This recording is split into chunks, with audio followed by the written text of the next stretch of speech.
Hey, good morning, everybody. It's Joe Leonardo here, your West Coast comic book guy. I'm hanging out today with my buddy Alex Turbin, East Coast comic book guy. We're comic books from coast to coast, and today we're going to be doing some cool art streaming, and we're going to be hanging out with you guys. We're going to be talking about the new Daredevil show and just other cool shows that we're into, movies and cool stuff like that. How's it going, Alex?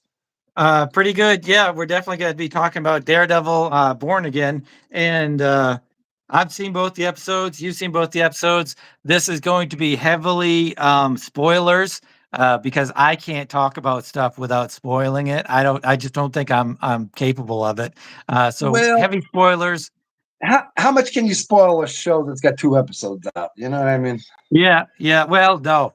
Well, I mean, these two episodes. Yeah, you could spoil it, the first 5 minutes of the show. Well, I think anyone It's pretty who's big. even anywhere near the internet probably knows most of those things already. But yeah, for See, sure. I didn't. I didn't. You're a yeah. I can't hardly believe that you managed to escape that little tidbit of information. Like usually Yeah. there's The 20 only people thing. trying to, Yeah, there's 20 yeah. guys trying to pour it down your throat. Yeah, yeah. The only thing that I saw was some excerpt or something of I don't know if it was a producer or something saying, yeah, I was definitely going to have those characters come back and be part of the show. And then I'm like, wait, they kill him. Well, they killed one of them, but I Right, mean, right, that's a, right. I mean, it's They it's they not got rid of a him. smart choice. Yeah, yeah. So you want to just kind of talk about the first episode? Well, yeah, I mean, obviously we're talking about Foggy, and he's a mainstay of all the Daredevil stuff throughout the years, and they went and off Foggy in the very first episode of the new season, Yeah, which they is kill wild. him. Bullseye apparently kills him, and I just don't know. Are they? They always have to change the costumes to be a more modern aesthetic, but so much of the retro or original look of it is what real people really want. Like this Daredevil, not Daredevil, Deadpool and Wolverine. People were so excited to see the Wolverine costume, the Oh original yeah, Wolverine costume and stuff. yeah, that's. But I mean, I don't know. By the way, shouts out to the GTO and our Hey good friend GTO, Daniel Goodwin. Thanks what's up, for Daniel? yeah, so good to see you guys. Hey Dan, Dan, real quick, I just want to let you know I got your latest issue of Sundays in Space, and as always, it's beautiful work. We're just waiting for Alex, so there's copies to show up, and we're going to be reviewing these soon. Yeah, yeah. But yeah. So, what do you guys think about the new Daredevil? I don't know if you guys watched it yet or anything, but yeah, if you guys have any opinions on it, be sure to sound in. Yeah, let But us know. I mean, I honestly think they did a pretty good. I mean, are you speaking about Daredevil's costume or Bullseye's costume? Bullseye's costume. Um,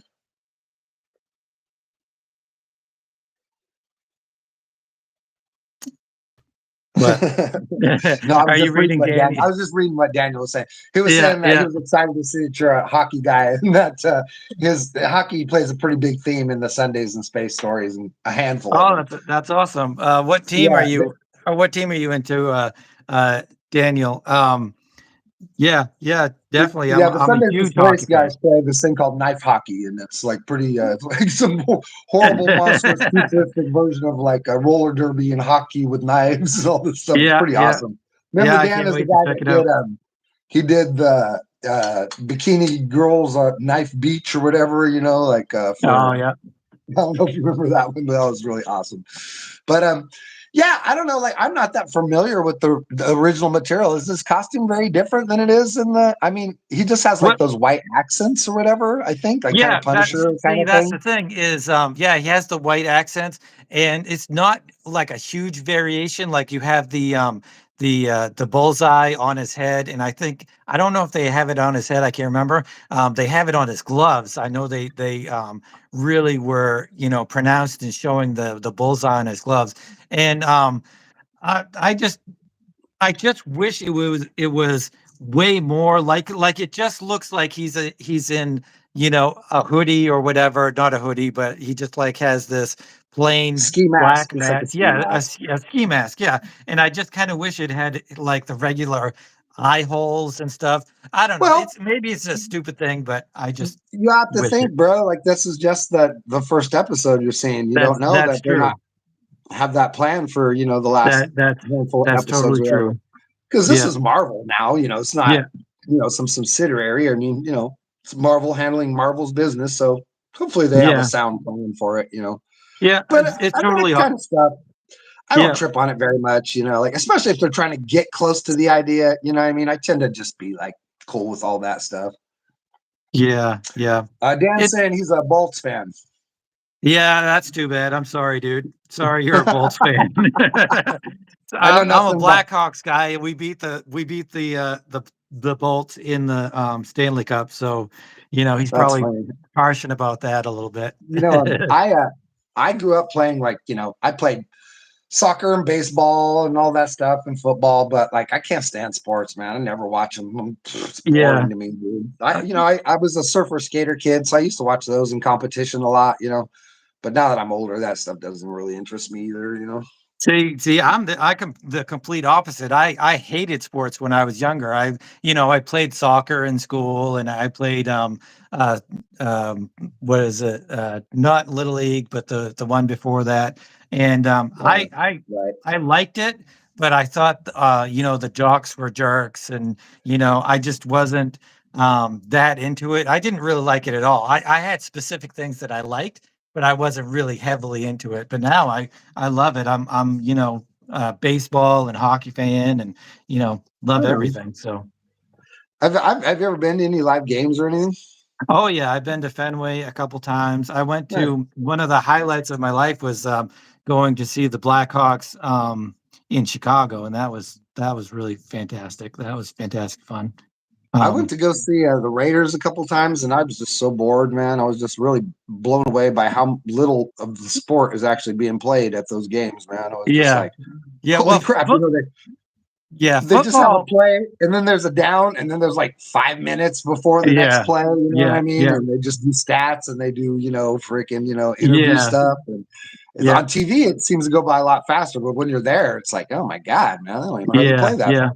Well, football in particular is hard to because it's such a big like the field is so big, and and they cram so many people into that thing. But you go to a hockey game with 20,000 people, and it's you know guys are getting slammed up against the glass, and you're right there. It's Yeah, I a can see that. completely different experience than I guess football. in cold weather, everybody watches hockey, right? Yeah, pretty much, pretty much. Cold weather places, like all the cold weather places, hockey seems to be like a big part of the Yeah, the yeah. landscape. All right. So let's talk a little bit more about Daredevil, because that's our primary thing today.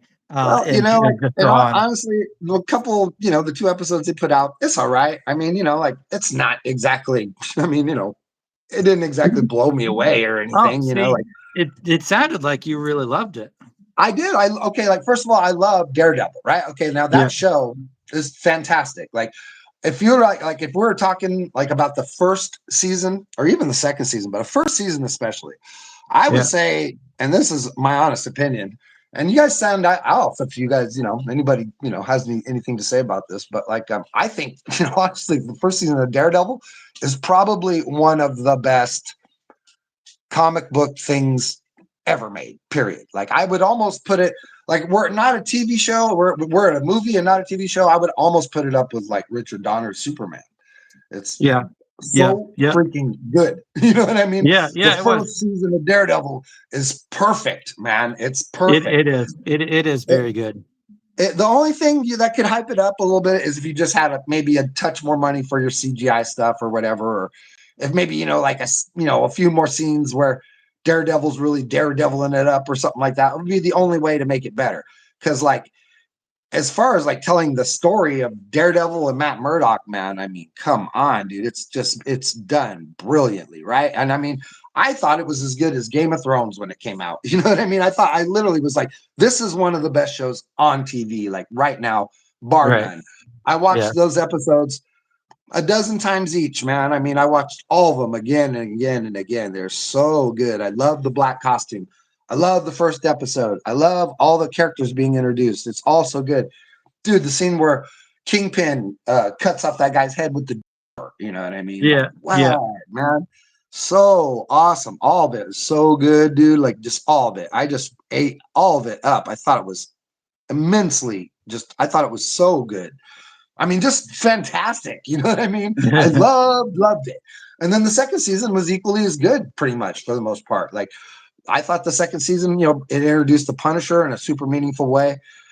Some super awesome scenes in it. It introduced Electra Nachios in a really cool way. yeah, Gave those characters, and you really thought it was going somewhere at that point.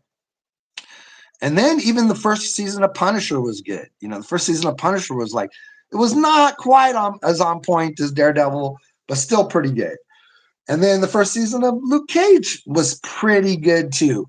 It was a little slower, but then, as you're getting more towards the stuff that requires CGI and, special effects, it's getting harder and harder for them to compete or whatever. Starts getting worse and worse, like yeah, say something like Luke Cage, where at the end they needed some, serious CGI power and there was none, like, and then we get to the Defenders, and the Defenders is just kind of not good. You know what I mean? Freaking yeah. Defenders just kind of like peters out completely. They stop putting money into it.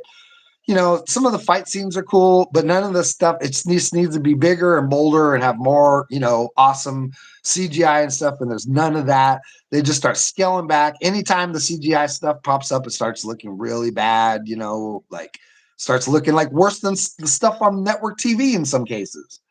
I'm trying to think of the timeline of when Marvel was bought by Disney and when Disney was going to have Disney Plus, and so I think that all tied into that and Iron Fist not being received very well. I think all of that tied into how they were going to handle Defenders and all of that stuff going forward. Because if Iron Fist had been a big hit, would they have continued with Netflix?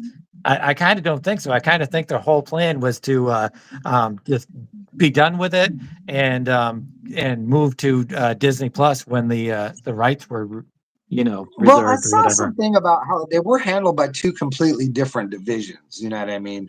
Yeah, And there's this whole like there's this whole sort of like, okay, like the canon comes down for the movies, so like the movie characters could appear in the TV shows, but the TV show characters could not appear in the movies at all, right? And right, right, then and then there's this like realization, like, oh, well, Daredevil's in there, and Daredevil's like a super important character now. Can we sacrifice a character like Daredevil to the freaking TV universe or whatever? right, So then right, they're like, oh, okay, well, so there needs to be some effort to, put these things together. So that's around the time when they were like, okay, well, we're going to close Marvel, entertainment television or whatever. And they literally did. They closed the doors on it and just fired everybody, from what I understand, and opened it up as a completely new division with Kevin Feige running it or whatever, like, right, so that they could begin to, incorporate it into the film canon. And that's when you saw Daredevil pop up in Spider-Man, right, right, as the lawyer or whatever, you know what I mean? And that's when they were like starting to feed the idea backwards, like, okay, like the TV shows can be canon in the films now, because now they're all under one, united banner that can make everything make sense or whatever. And right, then, right. he starts popping up in the whatever it is, She-Hulk after that. Yeah, yeah.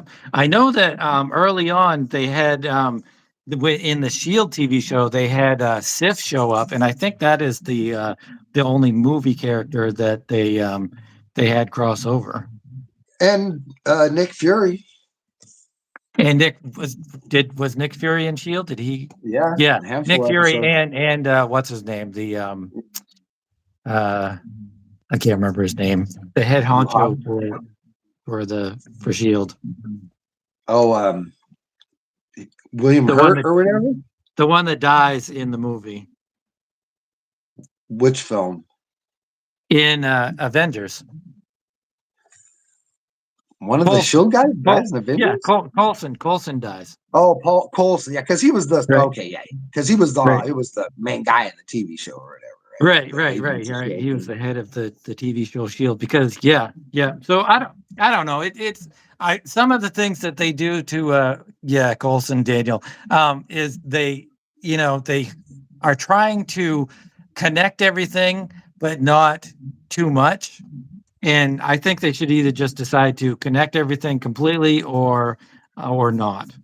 Well, dude, like those like network TV versions, like whatever it was, like Peggy Carter and Yeah. Agents of Shield. You knew Yeah. those things were never going to go anywhere. You know what I mean? Those Right. things were Even though Peggy dead in Carter the was water. supposedly really Yeah. good. I mean, like, well, I watched a couple of episodes. I mean, she's a very attractive lady, and who doesn't want to watch a attractive Right. woman running around? And she's got awesome figure. You know what I mean? Like, I watched a Right. couple Right. episodes. It wasn't bad, and I thought um, I thought that the dude they had playing oh man, he's really good. The guy they had playing oh man, the Jarvis. God, I couldn't get it out of my Oh, head. in Because Shield? Jarvis, yeah, and Jarvis, in the movies was a AI or whatever, right? Right. But in Agents of Shield, this is a person. You know what I mean? He's like, because Jarvis the AI is based on his dad's butler, Jarvis. Oh, right. So Yeah. in the agent, so in Peggy Carter or whatever, he was a character, and I believe he was played by the guy who, if I'm not mistaken, he was played by the guy who played the admiral in the Pirates of the Caribbean films. Um, huh. The guy who was going to marry Keira Knightley in the first film. Yeah. I can't picture his face though. But yeah, I Well, know who you're talking about. I'm pretty sure that was the actor or whatever, and he was Yeah. cool. Like he was really good. It's funny because like I always thought he would have made a great James Bond. Yeah. People always think like James Bond should be like super handsome and all this stuff, but James Bond should have this 25% ugliness to him. You know what I mean? Like he Yeah. should be dashing and suave, but he should not look like a male model. Like You don't think so? no, I don't. Who's your favorite James Bond? Um, Sean Connery, and Yeah, then Roger Moore, and mine's then Roger Moore. freaking yeah, then Roger Moore, and then I like them all, and then Pierce Brosnan, and then I like Daniel Craig. They're all great. But I'm a Sean Connery guy. And Roger I, Moore was my James Bond growing up. I mean, when we were yeah. kids growing up, Roger Moore was James Bond. Yeah. It's whoever's your first. It's just like comic books. Whatever artist is drawing the comic at the time that you get into it is going to be your favorite artist, pretty much for that series, anyway. Yeah, I think so. I mean, I definitely think that's about right. Like I mean, John Romita Jr. is my favorite X-Men artist, and he's the one that I, started reading the X-Men for. So that just makes sense. John Romita Jr. Did he draw the X-Men? When did he draw the Oh yeah, X-Men? for a super long time. He's like, yeah, I think he might be the second I don't think, longest running X-Men artist. I don't think I have a single John Romita Jr. X-Men. He did it from like 170 something, 175 to 230, something like that. Wild. Like huge run. Yeah. I know, I like mean, like Andy Kubert and Adam Kubert had a little spell on there, and yeah. That was after Claremont left. yeah, like I mean, I know, Wallace and Jim Lee and Mark Yeah, Silvestri, and yeah. obviously John Byrne, but I don't think I mean, I know that. I mean, I knew that he did Cable for a minute there or whatever, like but I didn't know that he did a run on X-Men. Oh yeah, huge one.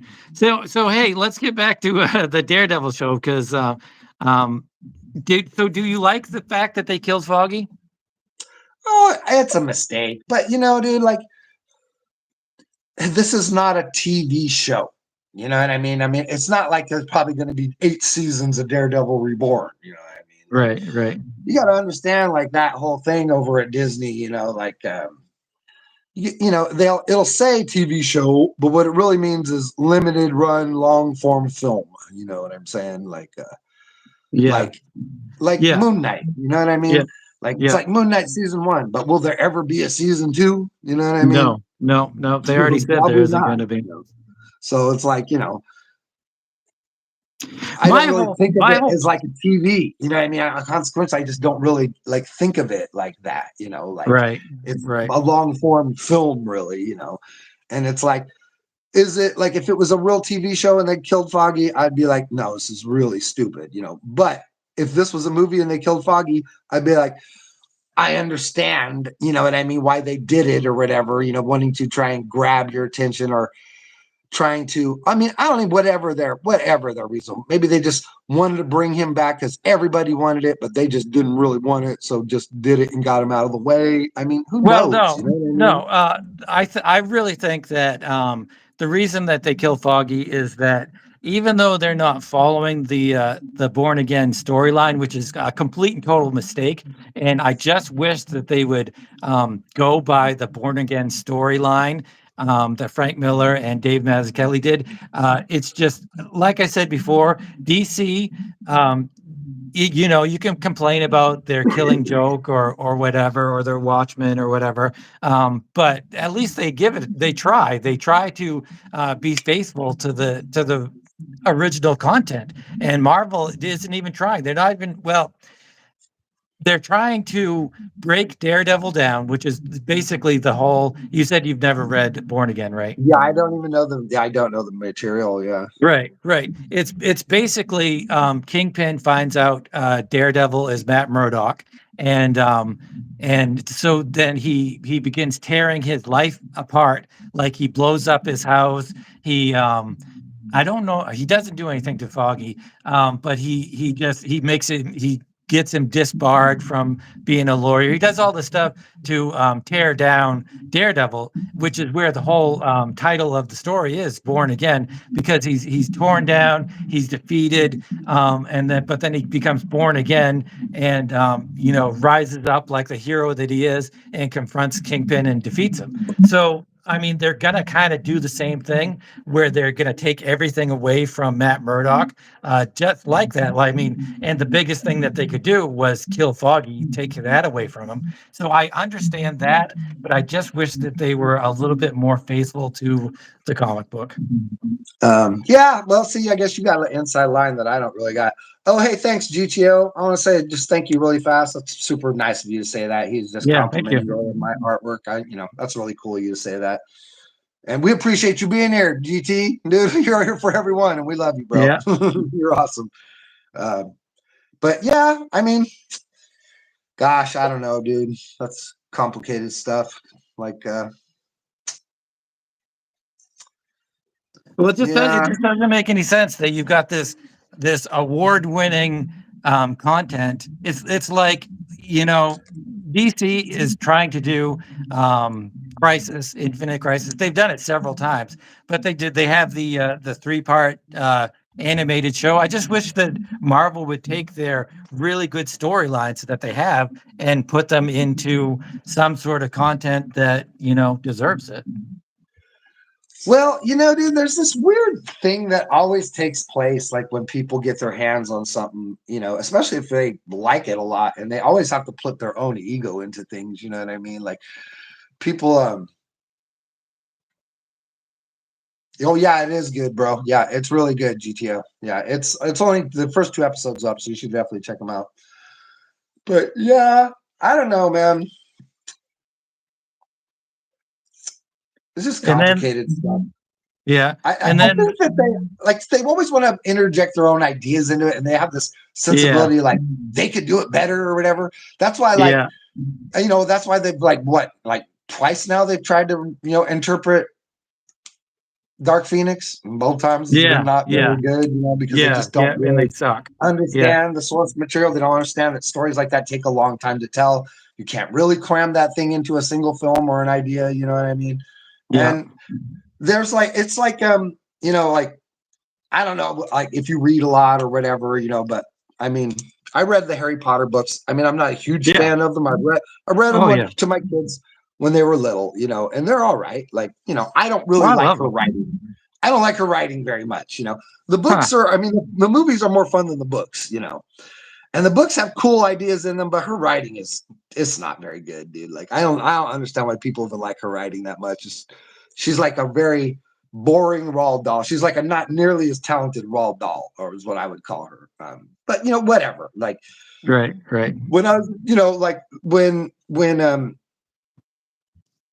Chris Columbus was making the first film, he said he received a lot of criticism from his peers because he didn't change it enough, because he literally like just made the book, you know what I mean? And then they all right. kind of scolded him, saying like, oh, when you interpret a film, you have to, when you interpret a book into a film, you have to interpret the ideas. You can't just literally translate it. You have to add a whole bunch of your own bullshit. You know what I mean? Yeah, Excuse my yeah, language. But yeah, you know what I mean? And there's always this sort of like ideology floating around that, like, oh, I have to change this in order for it to be good. And I mean, sometimes that can be done to a certain amount of success. And I mean, sometimes it is cool when guys can interpret a new idea, but still, be giving you the general story. Like, say, I don't know if you've ever read Dune, but I've read Dune like 9 times, since I was a right, little kid.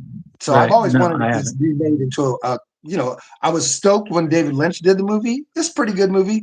I was stoked when Denis Villeneuve did it. It's a pretty good movie. Neither of them got it completely right. You know what I Yeah, I mean? don't think Like so. both of them miss big pieces of what makes Dune important, Yeah, to me yeah, anyways. And the movies are still cool. Denis Villeneuve is really good in some ways. The original 80s one is really like is better than his in some certain ways. You know what I mean? But neither of them are 100% completely valid to the way I would have done it if I had had the chance to make that movie. But like yeah. say the beginning of the Denis Villeneuve film, I don't know if you're familiar with it or whatever. I've watched the first one. I haven't watched the second one. Oh man, you need to go watch that movie, dude. The second one Yeah, is that's. it's a good film. It's really good, Alex. You should I've heard it's really definitely good. watch it. It's really good. Yeah, But I mean, it's on HBO. I think it's even yeah, on Netflix. But there's a scene. The scene in the beginning when that big shit comes down with the red, with that carpet or whatever, and all the royal guys come out, and they have that whole scene where they hand Dune off to yeah, the trading guy, Lord. If you know the scene I'm talking about, yep, yeah. okay. Now that scene is not in the book. Oh, it's not in the book. No, it's not in the book, right? But it's Yeah, referenced. Okay, right. and then the book, like say, like, are you familiar with the '80s film at all? Oh, yeah, I've watched it a few times. Okay, well, you have to be pretty well familiarized with it. But in the '80s book, when we first come, I mean the '80s film, when we first meet the Baron guy, he's talking about the forms of Canley. He goes, the forms of Canley have been obeyed. Like, and that means he tried to make peace. Like he did his part about making peace about leaving Dune and all that stuff, and he's setting up a trap, right? And the forms of Canley say like, oh, the emperor says I'll peaceably leave this place and you'll peaceably occupy this place, but I'm not happy with the whole situation or whatever. And that's what's Right, happening. Like it talks about that, right? In the book, it talks about it in a third party, but in the film, they show that. That's what that is. They're showing him signing the forms of Canley. You know what I mean? And that's what that scene is in the film. However, even though that scene is spoken of in the book, but not actually in it. You know what I mean? right, right. So they'll do, filmmakers will do a lot of interpretive stuff like that where they feel like, oh, well, I'll add this thing that's only spoken of here and this thing that's shown, I'll only speak of that, not show it. And you know what I mean? Yep, yep, and that's fine. I'm okay with because comics and film and TV are completely different mediums. So I understand all of that stuff. I just there's some things that I wish they would just go back to the source material and be like, hey, this is actually better than whatever we've come up with.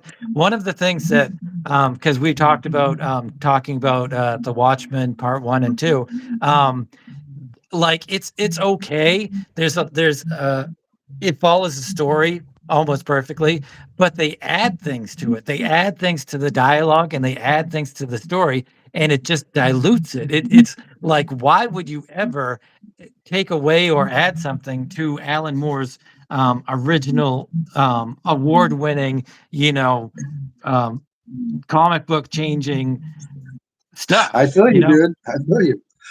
Real fast. GTO, I'm actually drawing. This is Alexander Turbin's original character, Dr. Fate. He's part of a comic book, Dr. Fate, Dr. Entropy. And yeah, that he's a comic book character in a story we're working on right now. And I believe Alex is drawing Daredevil. You're drawing yeah, Daredevil, I'm right? drawing Yeah. Daredevil. Yep, yep, I GTO was got asking Daredevil. that what you were drawing. But Yeah, what was that you were saying again? I'm sorry. about the Watchmen and Oh yeah, about how they changed the dialogue and stuff. Yeah, it's you know, just it's especially with someone like minute Alan Moore, detail. you know, because he's like so. Alan Moore is like one of those guys where it's like, you can change the Shakespeare's words, are you? You know what I mean? Like, but I guess Right, right, exactly. Why Buzz, would you do that? Buzz Luhrmann did it. You know what I mean? But I guess like, but you know what I mean? Like, there's always that. Like I said, there's always that ego thing with creators where they're just like, oh, I could do this better than you know what I mean, than the Right, dude that right. created it. Hollywood has that problem, like in spades. You know what I mean? Yeah, They just yeah, always that's think they true. could do it better. But I mean, you see it all over. Like, you know, there's like, yeah, like Titan has done these really beautiful versions of like the Elric stories, and they'll do things like they'll tell parts they'll do things backwards or whatever, you know what I mean, or they'll mix parts around, like say a part that takes place at the very end will be at the beginning of the story, Yeah, and yeah, then the part that you're supposed to be reading at the beginning will be a flashback that's told through the part that's told later or whatever, you know what I mean. They'll do like trippy little things, and I mean, it's not bad. Like, they just have their own, they're doing their own thing, and it's like I don't know if I was Michael Moorcock if I'd hate it or if I'd be cool with it or what, you know what I mean. right. Like, say Yeah, in this scene right here in the actual book, Ulrich, he's just betrayed a bunch of people that he loves, and these guys, he made them do it with him or whatever, and they all just hate him and they just want him gone off this boat. And he's like, he just wants to die, he's so sick of being like ruled by the sword. And in the book, he throws the sword into the ocean and it sticks there, like it's stuck in wood or in a stone or something, like it doesn't sink. Like he oh thinks yeah, like, he thinks, oh my God, I'm so cursed, and it begins to float after him, and he just jumps into the water and he grabs the sword and he swims for shore, and that's how the story ends. But here in right. this, comic book from Titan, this novelized comic from Titan, he jumps into the water or lowers himself into a boat. The sword sinks, right? You know what I mean? It doesn't float like it does in the book, but then it begins to like glow from underneath the boat or whatever. There's this big red glow, and inside the Yeah, boat you see this demon, which is the sword, you know what I mean, like holding right. him and taking care of him, which is this is like Stormbringer, like the iteration of it, of its spirit taking care of Elric, so Yeah. you know what I mean, just like it's like these dudes are always like you know trying to put their own spin on these things that have already been around. And I mean, to some extent, I guess I can understand because they're trying to put a fresh spin on a story that a lot of people already know. Yeah, yeah, Like the story, like a lot of people already know the story. So if they just tell that story, then they feel like, oh, well, there's no drama for those people. But if we change it a little bit, you know what I mean? Like, oh, yeah. then we could stick kind of close to the story, but then the people that know this stuff backwards and forwards could still be like, oh, what are they doing here? I think they think like that. You know what I mean? I think that's kind of the kind of logic that, you know what I mean, they're using or they're applying when they do that kind of stuff. Which really they shouldn't, because they should take the approach that we do this source material stuff, and then if it's successful, then we can go on and do different stuff, which is, that basically that's what comic books are, is, you have your superhero story, your Batman story, whatever, and you do it, and then the next person is like, hey, that was really cool, but I'm going to do my own thing and move on with the character and do something different. So really, that is what they should be thinking of, you I know. mean, I agree to a certain extent, you know what I mean? But like, just think like say with this latest Spider-Man, cartoon or whatever, like there's quite a few things that are very different in it. They have Yeah, versions of the characters, but the characters are very, you know, sort of modernly updated, and have a lot of the campy stuff is removed from the concept. Like they had like a sort of version of, I guess, the Rhino in there, but it was just like a chick, this giant chick with this headset that had a laser, like horn Yeah. on it or whatever, that shot a big laser blast. Yeah. Hey, Yeah. thank you, GTO. I appreciate that. That shouts out, bro. That's a cool thing to say. But yeah, you know what I mean? Like, you lose a certain something, but then they're trying to be like, oh, well, modern kids won't be cool with just a guy in a green scorpion suit. It'll have to be Right. a much more modernized idea for kids nowadays to be okay with this kind of thing. You know what I mean? Like, Yeah. you Yeah. always feel like there's some part of them that's embarrassed by the idea or something. You know what I mean? And they Yeah. just like Yeah. think they I can make guess it better. I guess the difference is if you have a concrete story versus just using the character. Like if you're just making a Daredevil movie, or TV show, or whatever, and you're not going by any other content, then I think that's totally fine. But if you're saying Daredevil Born Again, and you're not going to go and use the original content, then that just seems kind of silly. No, I feel you, because then there's a sense of like false advertisement or Right. whatever. You know what I Exactly. mean? Exactly. Because it's Yeah. not genuinely Daredevil Born Again, is it? Right. It's like No. some No, it's not. interpreted freaking version of it or whatever. Yeah. Like, so I could appreciate that. Like, if they were like, oh, we're making Kingdom Come as a movie, but it has a completely different ending than Kingdom Come. Right. You know what I mean? Right. Like, Yeah. then it's like, is it really Kingdom Come at all at that point? Like, probably Exactly. not. Like, Um, so I I didn't feel finish. you. I didn't finish watching The Crisis, and actually, I've never actually read The Crisis on Infinite Earths. Are the movies, the three animated movies, faithful? Yeah, they pretty much are. Yeah, yeah, they really are. I mean, isn't the Watchmen movie pretty faithful too? Like It's it seemed like what I saw was the pretty part. close. Yeah. Well, you mean I the mean, the live action DC one? animated ones, the DC animated ones. Yeah, the animated ones are faithful. It's like I said, it's that I don't have the problem with, because the plot and storyline and everything is very faithful, but they add dialogue to it. See, that's what I mean. Like, but it is, they are telling the same. Like, it's the alien It's it's the and same not the story. nuclear. It's the same Yeah, it's not story. the Same nuclear bomb story like from the movie. It's the alien right. story from the Right, right. And so, but the intricacies of the dialogue really are some of the things that are one of the things that makes The Watchmen. It's not just the complicated plot and all that stuff. It's the dialogue and the personal relationships between the characters and stuff like that. So when you go messing around with the dialogue and adding strengths, they add some of the strengths, like Rorschach in the comic, he gets this dress because he's at a dressmaker's. He works for dressmakers or whatever. So they get an order for the dress, and that's how he gets his face. But in the movie, and then later on, he talks to the therapist about how Kitty Genovese is killed and raped and stuff, and people watch.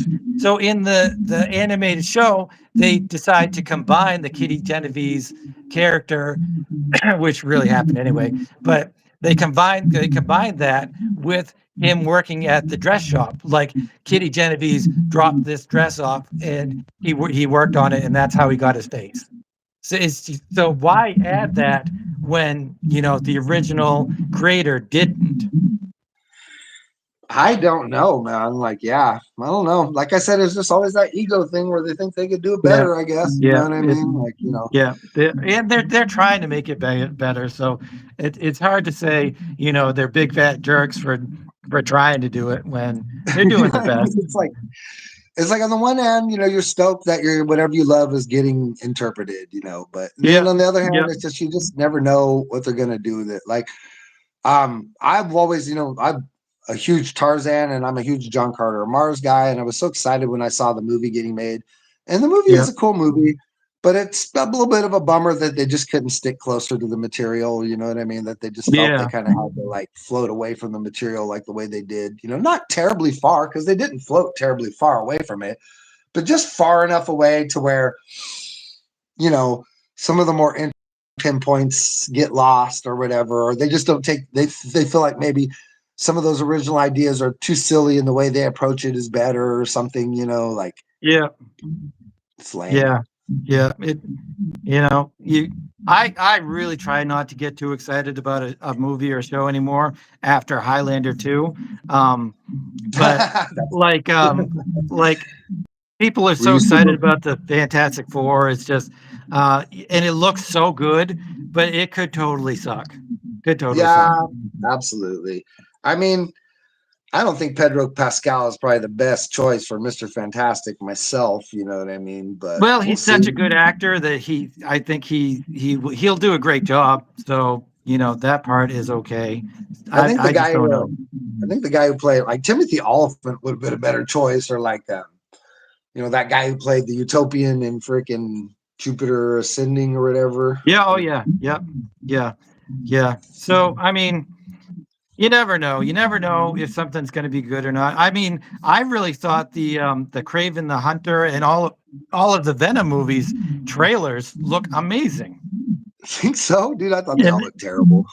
see the trailer. I thought the trailers look, Venom and the that turns that horse into a Venom creature, or whatever. It looks Yeah, cool, and then I don't know. I haven't seen the movie, so I can't really say. yeah, You I know, can't say that I thought it looked good, man. Like I did not think those you didn't movies think looked so? good See, in the I trailer. thought it looked cool, You know? and I I mean, thought the Craven, especially because that actor is a really good actor. um, Craven's such a lame idea, dude. Like, there's just He no way to make that cool. You know what I Oh, mean? That's see, I just a disagree. I disagree. Did you never read? Well, you never read the Craven Hunter story, the Spider-Man Craven Hunter story, right? I mean, Craven goes back to the John Romita days or whatever, but no, Right, I've never. right. But I mean, that's where he supplants Spider-Man and becomes Spider-Man. That's just Uh-uh. classic stuff. No, I don't know any of that. I don't know. But then Yeah, you'd need yeah. Spider-Man to tell that movie. You know what I mean? Like, and he ain't in the Craven film. Right, right, right. That which is one of the problems of all of those movies. I mean, I think if they had had a little bit of Spider-Man in all of those movies, then they probably would have been successes. no, I personally, I thought the Mobius movie kicked ass, dude. Like, I liked it. You know what I mean? Like, I know a lot of people hated that movie, but I thought it was good. Oh, Morbius? Yeah, I haven't Yeah, seen it. no, dude, it was cool, man. Like, I Is mean, it? it's Morbius. It's Yeah, exactly like Morbius. yeah, It's exactly like Morbius. You know what I mean? There's some, he doesn't even put on the goofy costume. They even, you know what I mean? Like, they don't even give yeah, him that. Like, like in, yeah. but everything, it's like he rides on the wind. You know what I mean? He's a living vampire. I mean, they totally nailed it. That's a good movie. Like, people just, Huh. hated on it or whatever, but that was a cool, Yeah, fun movie. That movie that's was a million times better than, say, the Nicolas Cage Ghost Riders or something like that. oh yeah. Yeah, that No, that was like way better horrible. than the first two Fantastic Four films. Now, I actually like the Josh Trank Fantastic Four movie. I didn't hate that film. Like, That's which one is that? that's the one. That's the most recent one, not the one that's coming Oh, out, but oh, the one that yeah, yeah, that with most recent one they made. yeah, yeah. The thing is, I don't really remember it all that much. So for Well, me, it it's was if it's cool. Like, it was, not what I liked memorable. about it was I really loved the entrance, the opening sequence where Reed Richards is like a child genius or whatever. Right. It's like he's at it was really fun. It was like dude, yeah, it's clobbering time. Dude, you got it, Dan, for Yeah. sure, dude. And I'm coming to that, Dan, because that was one of my favorite things about that film. Now, the movie was not that good, but it was a fun movie to watch, and I did like what they did. You could tell that guy was doing something, and that they messed with it. You could just see it in the edits. Yeah. Like, like when you're looking at something, you're looking at puzzle pieces that are being forced together in a way they're not supposed to. You know what I mean? And Yeah. that's what they did with that movie. There's a handful of sequences that look totally just, they don't even belong in there, and they messed with his movie. But I liked what he was doing, and it opens up with Reed as a kid in a science competition or whatever, and the Right. kids are like, "Oh, here's my volcano, and here's my, you know what I mean, like my box racer or whatever. And Reed Richards is like, I built a transportation device. I Yeah. built a device that'll transport an orange from one part of the room to the other part of the room. You know what I mean? And they're like, Right. what? And he's just like, oh yeah. And he goes to set it up, and he goes to turn it on, and he blows all the breakers, and he blows all the breakers on the block, and the whole block shuts down, and he gets reprimanded by the school for being a jackass or whatever. But Yeah. he meets this other poor kid who's there, and he's like, "Oh, I need this, I need that." And the kid's like, "Oh yeah, my parents run a junkyard. You should come over and we'll look for him." And that kid has been, and Right. he's looking for an old like transformer, like electronic transformer or whatever that he needs to power Yeah. up all the junk or whatever. And they spend the night looking through the garbage, and he finally finds one with them, and they're walking back, with it, and it's like got this cool '80s kind of vibe to it, like Explorers or something like that at the beginning. You know what I'm talking about, Yeah. Explorers? That movie Yeah. Oh yeah. With with the Ethan little Hawke. kids, yeah, Ethan yeah. Hawke So it's and got this kind of cool Explorers vibe at the beginning of it, and as he's like, okay, he's like, oh, Ben's like, I'm gonna get in trouble, man. I'm way past my curfew, and Reed's like walking off, and then you hear in the distance, like Ben going into the house, and you hear his, older brother, where you been? You're 2 hours late. Where you been? And he's like, da da da. And he's like, oh yeah, you're gonna make excuses? Guess what? Get your ass over here. It's clobbering time. And he just starts wailing on her. Yeah, yeah. you hear him getting beat up, in the Yeah. background or whatever. And then you don't Yeah. hear it again in the movie until the final finale, when Ben comes and, faces down against Doctor Doom, and he's just like, oh yeah, now you mess with us. Guess what, bud? You know what time it is? It's clobbering time now, Yeah. And it just made such like perfect sense to me, Yeah. that Yeah. this abused kid would then, efface this word that he hears, right before he always takes a beating, and Yeah. that he Oh would yeah. adopt it, you know what I mean? As he's about to lay down, some of his own business for the first time, like it just made perfect sense. Yeah. Yeah. It's some good foreshadowing. Definitely. Yeah, Definitely. it really is. The, And it's funny because I saw the guy who plays the Thing, and the new it's one the or same guy who played the sidekick in Punisher season 1. Micro, is that his name? are you talking about the new one or the The John Barenthal, the Disney one. oh right, right. The first season of like the John Barenthal Punisher show, on No, Netflix or whatever. are you talking and the thing, the new thing or the Yeah, the guy in the movie, the Disney, Fantastic Four film coming out this year. He's playing the oh right. Thing. Yeah. Yeah. He Yeah. also played the Punisher's guy in the chair dude from season 1 of the Punisher. Yeah, but more importantly, he's in the Bear. Oh, I don't watch that show, dude. The thing Dude, about dude, you should watch The Bear. You should watch The Bear. The Bear is the best TV ever. no, It the show about seriously kids. has it seriously has the best episode of a TV show of all time. I mean, No, my favorite show of all time is Game of Thrones, and that's got some amazing episodes. Guaranteed. Like it has amazing episodes. The Hodor episode is just crazy. I mean, so much of that. The Red Wedding, so many of those episodes are the best TV stuff. But in the Bear, they have one episode in season 2 that is the best episode of a TV show ever. is that right? Huh? I swear to God. And the Bear is just it's a beautiful, beautiful TV show, and you really need to watch it. It is Are you one of fantastic. those guys that like Breaking Bad too? I love Breaking Bad. Oh, see, I Love hated Breaking Breaking Bad. Bad. I can understand that, but seriously, it's beautifully done. It's like just the direction and the acting and the story is just it's amazing. I don't know, man. A show about cooks running a restaurant? Yeah. Well, it hits a little bit more for me because I was a cook for um 30 years. But Oh, okay. still, even then, like just I mean, it's won every Emmy for a reason. It's just Well, the best TV yeah. out there. I mean, there's lots of good shows that I don't watch. I mean, people love Yellow Jackets too, but I don't watch that either. I watched it and it's pretty good. See, a lot of these shows, I think, like Hacks. I just finished watching Hacks, and it's good. I liked it, but it's no Bear. I mean, the Bear is just like the one of the best shows ever of Honestly, all I don't time. watch very much TV like that. You know what I mean? Like I only Yeah. watch mostly just like whatever special effects garbage, Yep. like No, I hear you. I hear you. I don't But really like if I like real stuff, I'll probably be a documentary or something. Like I very rarely, like I never watch Nurse Jackie or I never was one of right. those guys that watched Shameless or all the shows that people think are so great. Like Yeah. The Crown was all I hear right, you.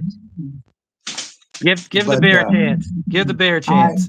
I'll be perfectly honest with you, Alex. It's It's not like it. I'll amazing. even turn an episode of that show on. You should. You should. I don't even like the actor. Like I don't You're even like missing that out. guy. The dude with the You're weird big missing nose out. that everybody likes so much or whatever. Like He does have a weird big nose, but it's an amazing show. I know like he just got asked to play Sergeant Rock and like turned it down. Yeah, yeah. I guess that it may have been a scheduling conflict. I guess, which I I don't can't know. see. I bet it's just not very good because Daniel Craig has turned it down too. Daniel Craig was their first choice and he turned it down. Huh.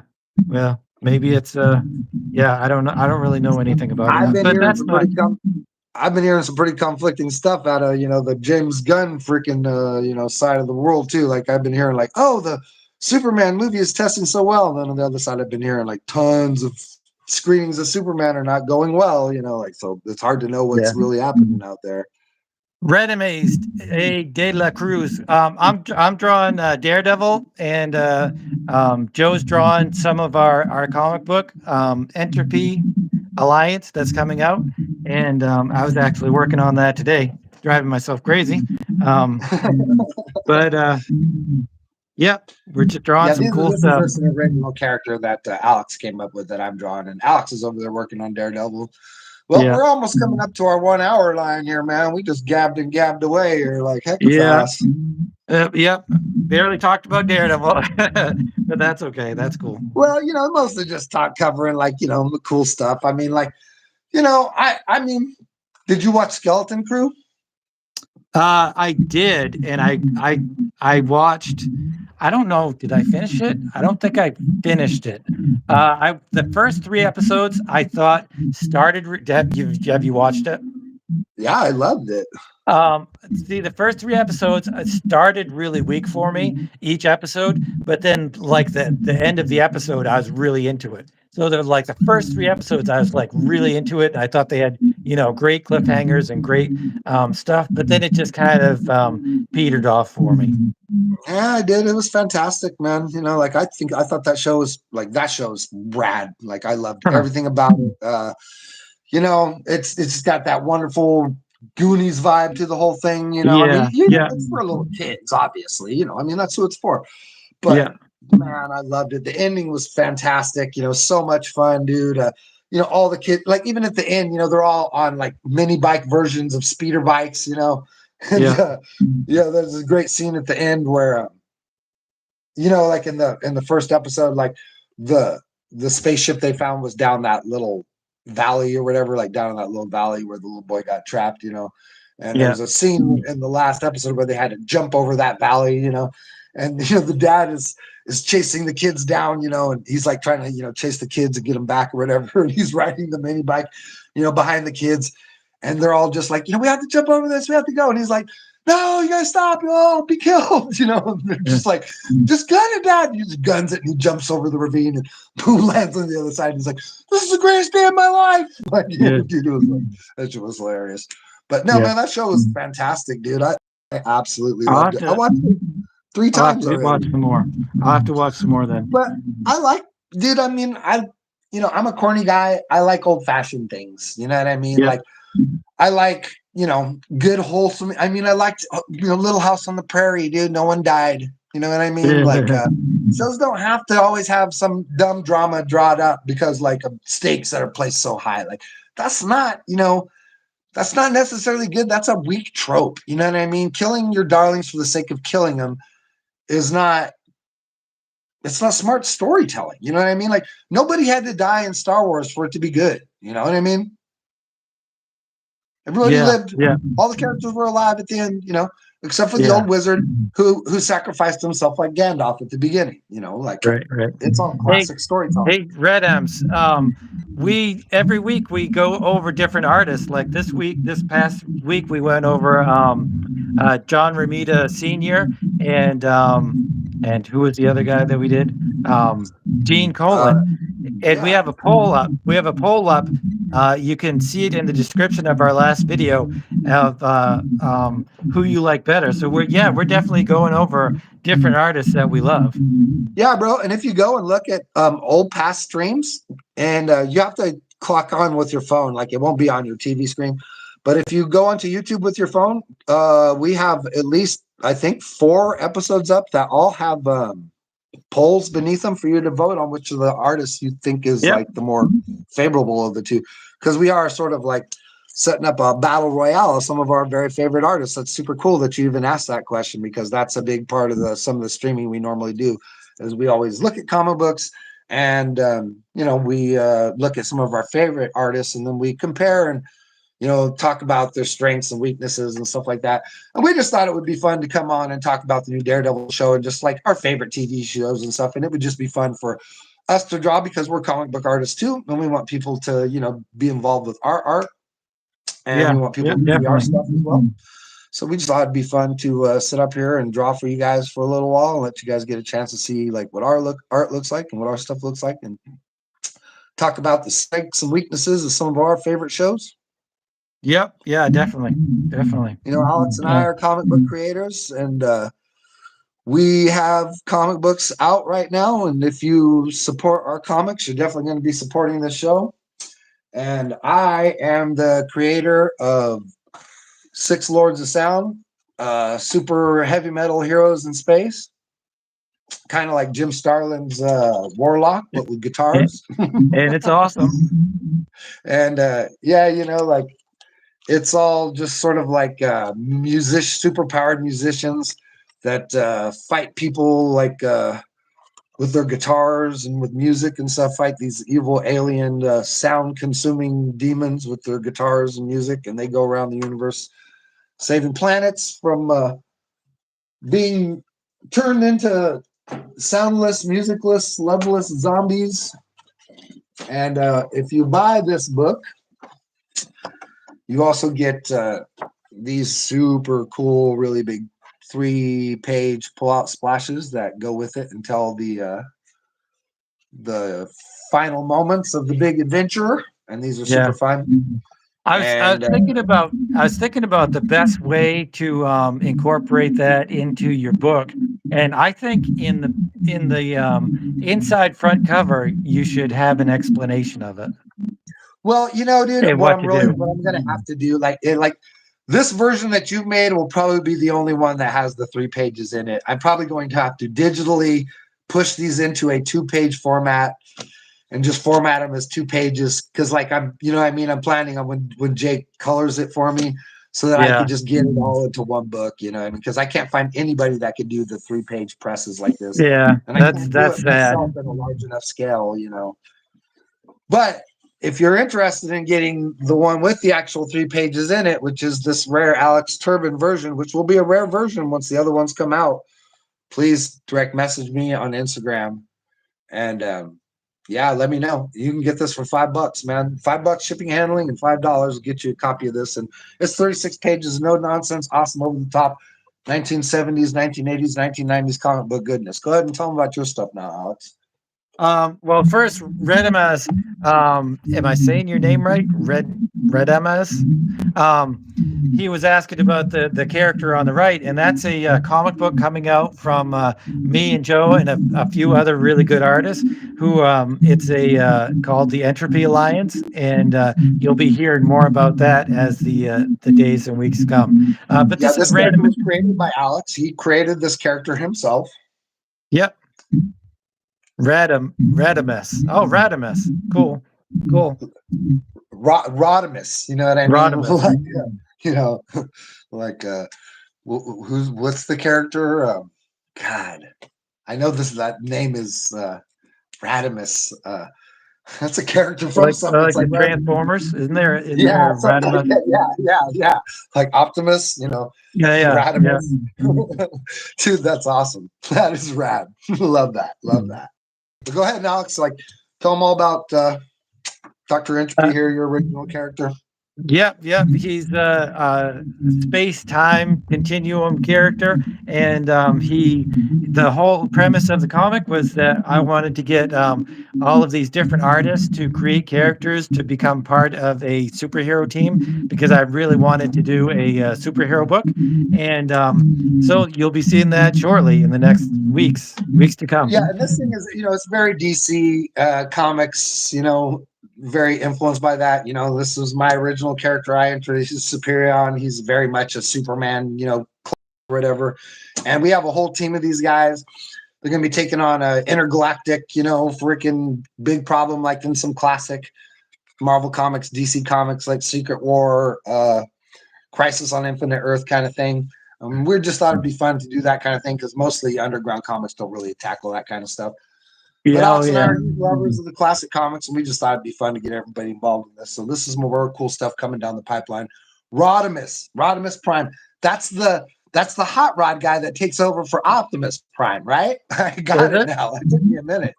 Rodimus is from the movie, the Transformers movie. He's the hot rod that takes over. The Oh yeah. original cartoon, from the Huh. 80s when Yep. they killed Yep. Optimus Prime. Yep. Rodimus was the next guy. That's right. That's cool. That's That's cool. awesome. Great name, dude. I knew it was just like right there on my tongue. I was just like, Rodimus. Where do I know that from? Okay.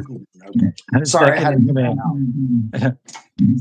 So this is Random Access. I produce a comic book every month called Random Access. I'm up to issue 28, and you can go to patreon.com/Alexander Turbin to check this out.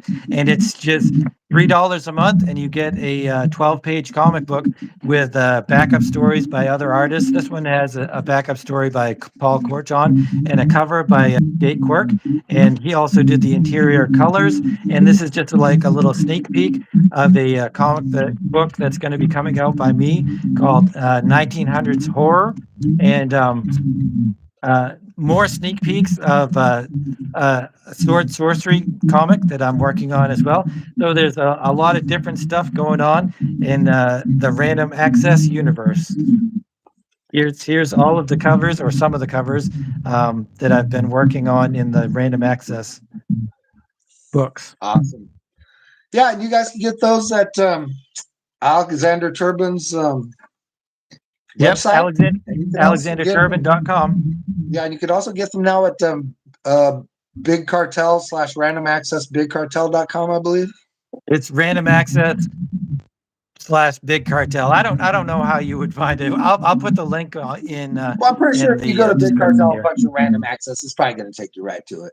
But yeah, and if you're interested in my thing, you just direct message me at Instagram at my Instagram, which is Awfully World on Instagram, all one word, AWFULLYWORLD. It's been real cool hanging out with you guys today. Once again, Yes, this it is has. Comic from Coast to Coast with East Coast Alex and West Coast Joe. I'm Joe Leonardo. And I'm Alex Turbin. And we had a blast hanging out with you guys. Go ahead and tell them what you tell them at the very end of all of our shows, Alex. Thanks for watching, and we'll see you next time. And keep on creating.